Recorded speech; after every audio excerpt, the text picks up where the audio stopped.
as a French minor, I decided that studying abroad would be very productive for me because I wanted to increase my knowledge of French. And Angers, France has an immersion program, so that means that all of your classes are in French. You go to school with other international students whose first language is probably not English. And on top of that, you live with a host family who only speaks French.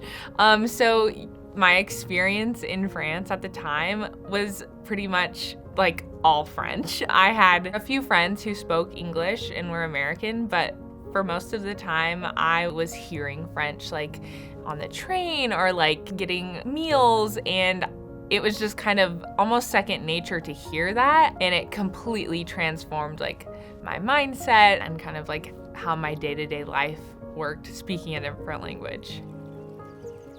I had the opportunity to really problem solve and figure things out on my own. And through that, I developed a complete sense of independence and confidence too. And so coming back to St. Mary's and coming back to normal classes, I was like, oh my gosh, like I have not only confidence in myself, but also like the ability and the tools and skills to be able to do things. And I think that that comes from studying abroad. Having that opportunity to live in a country with another family is super impactful. Now I have a family in France who's like, come back whenever, you know?